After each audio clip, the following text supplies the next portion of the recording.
Makikita po natin narito yung bagyong si Francisco. Again, may international name po siya na Mekala. Nang ibig sabihin po nito, Angel of Thunder mula sa bansang Thailand. Ang huling lokasyon ng bagyong si Francisco ay sa 1,315 kilometers east ng southeastern Luzon.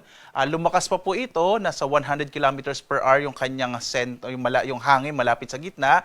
Yung pagbugso nito ay nasa 125 kilometers per hour. At ngayon po ay kumikilos po ito pakanluran, hilagang kanluran sa bilis naman na 25 kilometers per hour. Sa ngayon po, no, walang direktang epekto ang bagyong si Francisco sa anumang bahagi ng ating bansa. Nakita niyo po ito yung bagyo.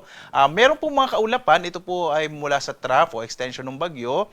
Nadala po ng bagyong si Francisco at ito ay magdadala ng maulap na kalangitan na may mga pag-ulan particular na sa Bicol region at sa Eastern Visayas. Ngayong araw po yan. Samantala, ang southwest monsoon or yung habagat ay nakakaapekto na sa bahagi ng Mindanao. Kaya ngayong araw po mapapansin natin magiging maulap ang kalangitan at malaki ang posibilidad ng mga kalat-kalat ng mga pag-ulan, pagkilat, pagkulog dahil sa pinagsama epekto ng trough o itong extension ng bagyo at gayon din itong southwest monsoon o habagat. Makikita niyo po maulap sa malaking bahagi ng Visayas, kasama po ilang bahagi ng Southern Luzon, particular na yung Bicol region, kasama din yung Palawan at Mindanao. So mag-ingat po no, sa mga posibilidad ng mga flash floods and landslides, dulot ng mga kalat-kalat ng mga pag-ulan dahil sa dalawang weather systems po na ito.